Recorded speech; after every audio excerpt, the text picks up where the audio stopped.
이번에 핵심적으로 저희들이 이제 손을 댄 곳은 6대 범죄라는 부분을 직접 수사하지 못하도록 했고요.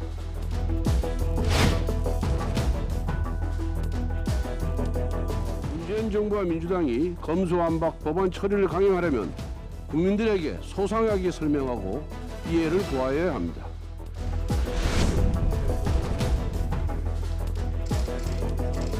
입법 절차에 앞서서 저에 대한 국회의 탄핵 절차를 먼저 진행해 주실 것을 요청드립니다.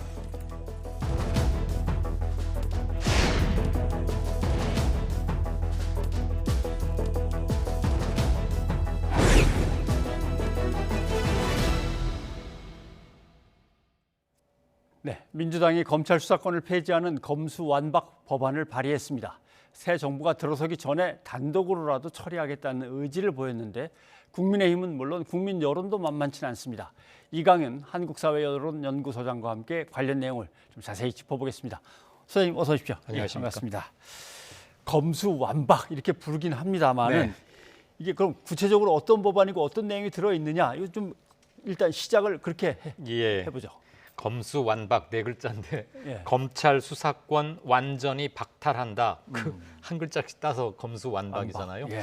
이 네 글자만 듣고 이게 뭐지 하시는 분도 제법 계실 겁니다. 예. 여론조사를 해보면 이 내용이 아직 충분히 전달이 안 되고 있구나 그런 감도 좀 갖긴 합니다.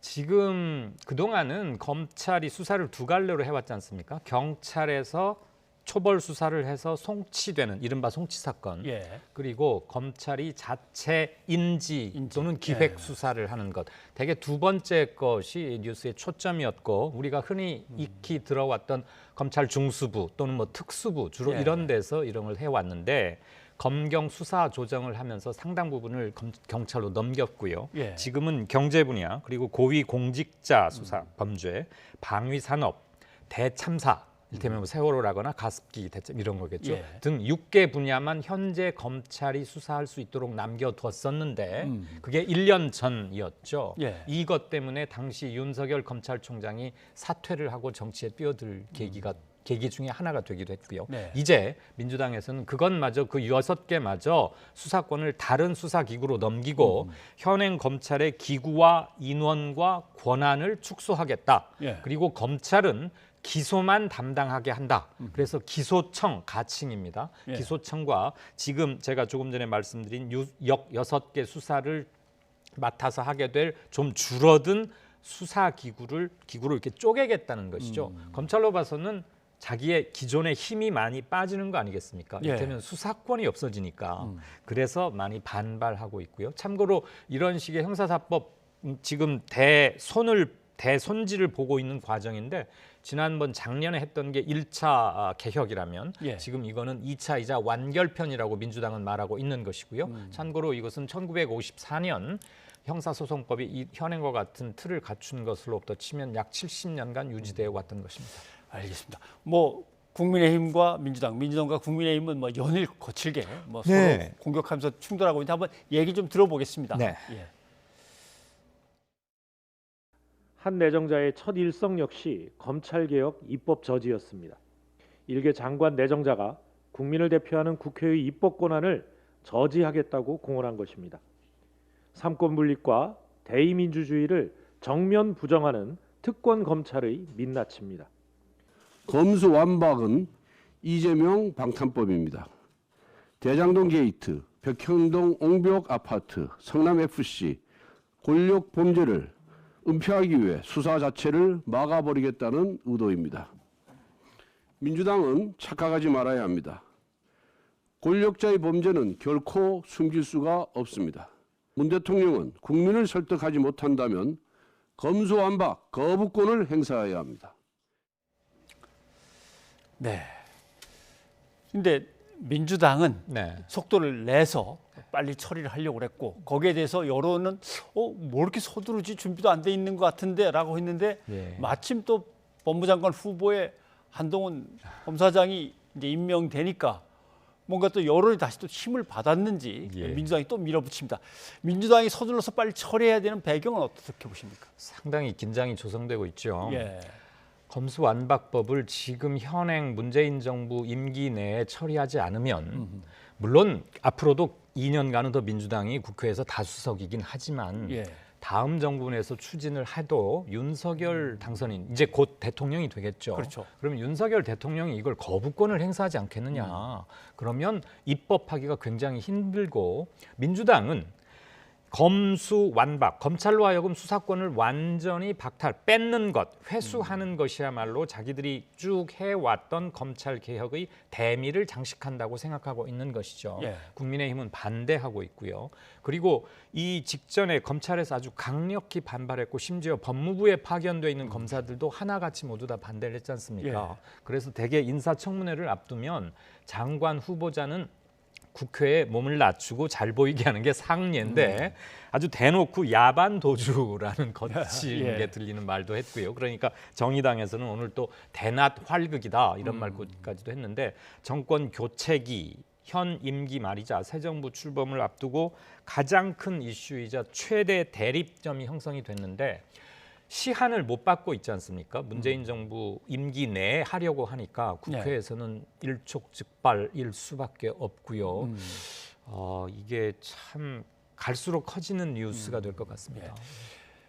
아까도 야반도주라는 단어가 나왔습니다만 네. 야반도주라는 것의 뜻은 이제 정권 5년을 갖다가 맡아서 하면서 네. 저질러진 비리들을 갖다가 수사를 안 받으려고 그러는 예. 거 아니냐는 뜻에서 이제 야반도주라는 거 예. 하는 것 같습니다. 아무튼 거대한 여당이 아직은 여당이니까 거대한 여당이 발의를 하고 통과를 시키려고 밀어붙이니까 이제 야당은 필리버스터로 맞서겠다. 네. 또 여당에서는 지금 우리는 쪼개기 국회를 해가지고 필리버스터를 갖다 중간중간 끊어버리겠다. 예. 이렇게 되는데 처리 전망이 어떻습니까?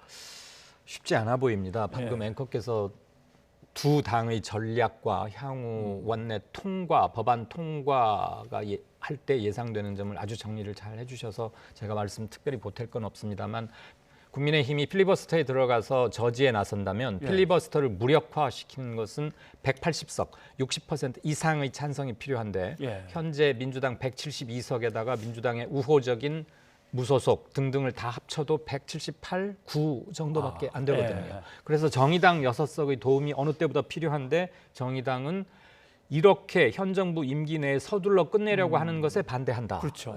했고요.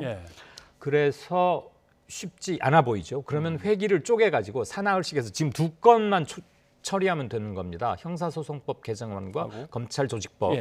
이거 두 건만 하니까 회기를 나누어서 함으로써 필리버스터를 무력화시키겠다는 건데 그대로 도상 연습한 대로 되지 않을 가능성이 높고요. 이 과정에서 물리적 저항 이런 것도 일부 예상할 수 있고요.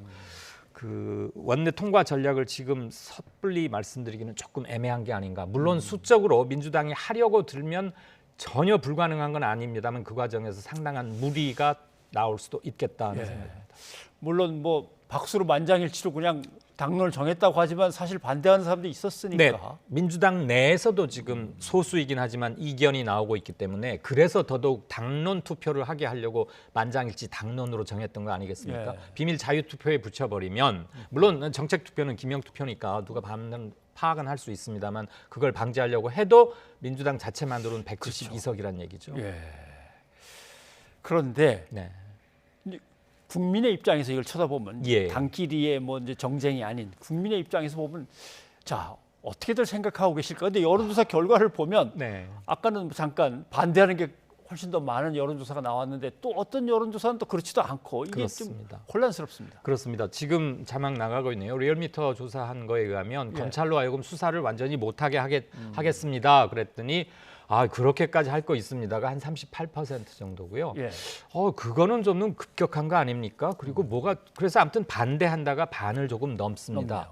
그런데 며칠 전 최근에 나온 다른 여론조사는 그 차이가 줄거나 심지어 찬반이 조금 바뀌는 것도 한두 개가 있거든요. 자세한 것은 중앙선거 여론조사심의위원회에 가면 다 등재가 돼 있긴 한데요. 제가 이렇게 보는 견지로는 국민들께서 검수완박의 구체적이고 핵심적인 내용에 대한 이해도랄까 전달이 조금은 아직 미흡한 게 아니냐 그 점이 하나 있고 또 하나는 그거에 대해서 아직 가지런히 판단을 내리시기에 조금 정보가 부족했거나 생각들을 좀 하고 계시는 측면도 있는 것 같습니다. 더군다나 이게 작년에도 한번 굉장히 큰 사안으로 이슈가 됐었던 거고 그렇죠. 그리고 대선 국면으로 들어가면서는 조금 수면 아래로 들어갔거든요. 정말 이렇게 중요하면 그때 계속 왜 하지 않았습니까? 라는 생각도 일부 갖고 계시는 것 같고요. 그런데 지금 이것을 일일이 소상하게 설명하고 뭐 하기에는 사실 시간이 없는 게 그렇습니다. 국민 일부는 그때 다 조정이 끝난 게 아니었습니까? 네. 또 일부는 아니 그렇게 중요하면 대선 때 공약을 내걸고 뭘 하든지 뭐 이런 네. 얘기를 하시는 분도 있고. 그리고 약 1년이었죠. 지난 3월 달에 지금 이걸로 크게 충돌을 해서 당시 검찰총장이었던 윤석열 총장이 작년 3월 4일 날 검찰총장직을 그만둡니다. 예. 그로부터 따져도 지금 한 13개월쯤이 됐는데 물론 그동안에 대선이라는 큰 정치적 이벤트가 있긴 했지만 이게 그렇게 중요한 사안이면 계속 대선 기간에도 이슈를 살리고 국회는 가동이 됐으니까 이걸 출하했었는데 왜 가만히 있다가 이렇게 하느냐라고 물으시는 분도 계시리라고 생각합니다. 그것을 민주당이 그동안 대선 기간 캠페인 중에 이것을 국회를 소집해서 통과하기에는 물론 쉽지 않은 점은 있었습니다. 예, 알겠습니다. 그리고 아마도 대선 결과가 이렇게 정권을 내주게 되는 형국이 되니까 예. 그래서 더 급히 서둘러 하는 것 아니냐. 그래서 일부에서는 문재인 대통령과 이명박 전 민주당 대선 후보를 지키려는 보복성 정치 수사로부터 지키려고 하는 것이다. 이런 강성파 지지자들의 얘기도 있기 때문에 그러면 이 두 사람 때문에 이 법을 만드는 것인가라는 오해도 일부 촉발되고 있다는 점도 참고가 됐으면 좋겠습니다. 검수완박이라고 하는 민주당의 카드에 네. 사실 대척점에 있는 사람이 이제 물론 당선인도 있지만 한동훈 이제 그렇죠. 법무부 장관 후보자입니다. 네. 그래서 드디어 장관 후보가 된 다음에 이제 첫 출근을 하고 인사청문회 준비를 한다는 소식 전해드렸습니다만 한번 목소리를 좀 직접 들어보죠. 네. 예. 검수완박 입법이 시행되면 힘센 범죄자들은 사실상 제도적으로 죄짓고도 처벌받지 않게 됩니다. 결국 이 법안이 통과되면 피해를 보는 것은 오직 힘없는 국민들 뿐입니다. 할 일을 제대로 하는 검찰을 두려워해야 할 것은 오직 범죄자뿐입니다. 이제는 지난 5년간 무슨 일이 있었길래 이렇게 명분 없는 야반 도주구까지 벌여야 되는지 국민들께서 많이 궁금해하실 거라고 생각합니다.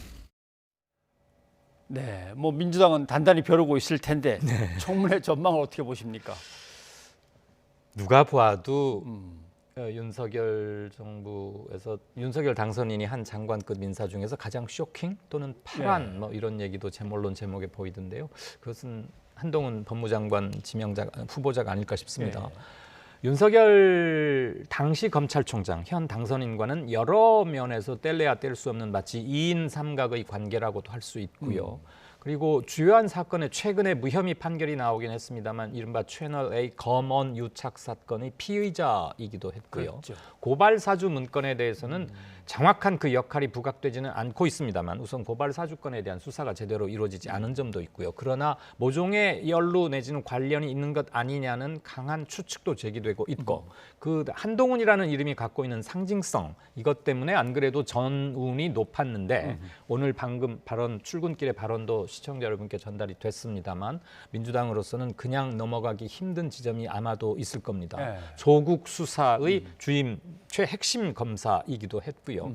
또 이제 인사청문회가 펼쳐지지 않습니까? 새 정부와 거대 곧 야당이 될 172석 민주당 간의 힘겨루기가 한 번에 그냥 길들이기 정도가 아니고 향후 2년간의 국정 운영에 대한 서로의 내비게이터라고 할까 방향타 같은 거라고 생각하고 있기 때문에 대접점이 예상되는데 한동훈 개인에 대한 자질, 도덕성, 재산 축적 이런 것을 포함해서 이게 지금 정치 현안이자 인사청문회 이슈도 되는 것이고 향후 정국의 일정한 분수령 중에 하나로도 작용할 수 있기 때문에 모든 게 중첩되어 있는 것 같습니다.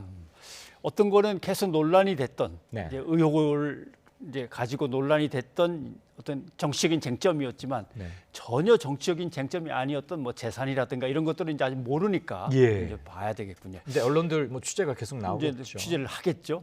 근데 민주당이 가장 벼르는 건 법무장관 후보자겠지만 민주당이 일단 1번 타자로 쉽게 한번 처리할 수 있을 것 같다고 아마 겨냥을 하고 있는 거는 보건복지부 장관 후보자일 것 같은 느낌이 듭니다. 그렇습니다. 예. 정호영 경북대 외과 전문의였고 경북대 병원장도 했다 그러죠. 우선 세 가지 정도인데요. 예. 국민들이 굉장히 아주 주의 깊게 보고 굉장히 싫어하시는 것들이 조금 걸려 있어요. 일테면 아들, 딸, 일남 일녀인데 경북대 의대에 학사 편입을 합니다. 공교롭게도 자기 아버지 정호영 지금 장관 후보자가 고위 건무 원장이나 부원장으로 있던 기간에 학사 편입을 했는데 한 사람은 아들은 경북대 공대를 다니다 왔고 두 번째 딸은 서울대 이과대학을 다니다 이렇게 왔는 의대가 아닌 이과 계열 학과를 예. 그런데 편입학 때 조금 뭐 모종의 봐주기 또는 좀 너그럽게 평가한 건 혹시 없었느냐 이런 예. 게 하나 있고요. 그래서 자료도 지금 요출 일부 받고 있고 그다음에 아들의 병역 신체 검사 관련해서 조금 더 뉴스 리포트가 있었습니다만 5년 사이에 병역 신체 검사 판정이 2급에서 현역 입영 대상에서 예. 사회복무요원 대상은 4급으로 뭐랄까요 완화됐달까요. 물론 이제 뭐 해명은 척추 질환 이런 게 있어서 제대로 된 거다라고 해명은 하고 있는데 우리 사람들 우리 국민들 법 감정이나 특히 인사청문회 국면에서는 입시 그리고 납세 병역 이런 병역. 것들이 아주 그러지 예민한 않습니까? 그리고 이제 조금은 뭐 이것도 작아 보이진 않습니다만 농지법 위반 의혹이 있는 거 아니냐. 재산 형성 및 관리 측면에서도 현행법을 어긴 소지가 있어 보인다라는 의혹을 민주당에서는 제기하고 있습니다. 그러고 보니까 그것도 작지는 않군요. 왜냐하면 공직자들이 그것 때문에 다 옷을 벗고 나간 경우가 있었으니까. 그랬습니다. 예, 농지법 최근에. 때문에 여야가 한번 지난 작년에 굉장히 몸살을 앓았고 그리고 무엇보다도 윤 당선인이 슬로건으로 내걸었고 중요한 가치로 강조했던 게 공정과 법치와 상식인데 윤 당선인이 강조했던 그런 것들이 가치와 과연 부합하느냐 하는 측면도 있고 조국 청문회를 아마 많이들 기억하시는 분도 계실 거고요. 그래서 능력을 무엇보다도 유일하게 그리고 가장 중요한 기준으로 삼았다고 하는데 그 능력 못지않게 사실 몇 년 동안 청문회를 지켜보면서 우리 국민들의 기대치랄까 눈높이도 많이 올라갔다. 저는 그게 정상으로 되어가는 과정이라고 보는데 그랬지 않습니까? 그 과정에서는 여러 가지 것들이 좀 많이 몰려 있다 이런 생각이 듭니다. 어제 하루 종일 가장 핫 이슈는 안철수 예, 인수위원장이었습니다. 갈라설 것 같았고 그래서 핫 이슈가 됐는데 저녁 때 또 만찬을 하면서 화해를 했다라고 또 이 속보가 들어와서 화제가 됐고요. 한번 목소리 잠깐 좀 들어보시죠. 첫째도 민생이고 둘째도 민생입니다. 저를 포함해서 우리 안철수 위원장님 그리고 여기 계신 모든 분들이 민생보다 더 소중한 것은 없다 하는 그런 마음으로 여러분들 각 분과가 나눠져 있긴 하지만 전부 우리가 종합적으로 민생을 챙긴다는 그런 공통된 그런 과제를 가지고 공동정부 정신이 훼손될 만한 일이 있었습니다만 다시 국민들께 실망을 끼쳐드리는 일은 없어야 한다는데 인식을 같이 했습니다. 앞으로 국정 전반에 대해서 인사라든지 정책에 대해서 심도 깊게 논의를 하기로 했고 특히 보건의료 그리고 과학기술 또한 중소벤처 그리고 교육 분야에 대해서는 더 제가 전문성을 가지고 더 깊은 조언을 드리고 관여하기로 했습니다. 네, 공동정부 잘해봅시다. 조언해 주시면 잘 제가 새겨 듣겠습니다. 이렇게 하고 끝났을까요? 아니면 자 이거는 제가 약속을 드릴게요. 뭐 이게 있었을까요? 어떻게 보십니까? 솔직히 잘 모르겠습니다. 아, 두 사람만 했던 거니까. 그런데 서령 뭐를 하겠다고 메모나 각서 형태라고 한다 해도 과연 그게 지켜지지 않았을 때 그걸 딱 야무지게 따지고 들기에도 참 애매한 게 현행 대통령제 이런 문제가 아닌가 싶고요. 윤석열, 안철수 이 두 분은 3월 3일 날 선거를 본투표를 엿새 앞둔 3월 3일 날 전격적인 단일화 발표 이후에 승리했고 공동정부 합의했고 발표도 했고 인수위원장 취임도 했고 그리고 총리는 맡지 않겠다. 1년에 약 한 달여를쯤 지내오는 과정이 전체적으로 보면 조금 아슬아슬해 보이는 점도 예. 없지는 않습니다.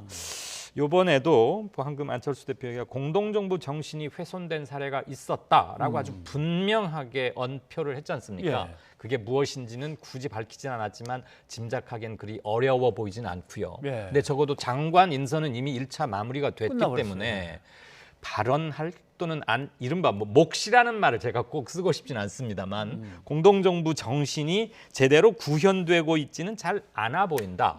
그것은 또 윤석열 당선인이 대통령 제하에서 우리는 아주 강력한 대통령제 아닙니까? 만기 7남형. 예. 대통령에게 주어진 인사권을 100% 활용한 게 눈에 보였잖아요. 예. 그 점에서 안철수 후보가 죄송합니다. 안철수 위원장께서? 당대표가 예. 뭐 사실 따지고 들거나 애매한 지점도 있습니다. 그냥 촉구하는 것 아니겠습니까? 그렇죠. 그래서 뭐 향후 차관급 인사에 뭘 반영한다? 저는 그게 얼마나 성의 차리라 또는 효과가 있으리라고도 잘 예측하기는 힘들고요.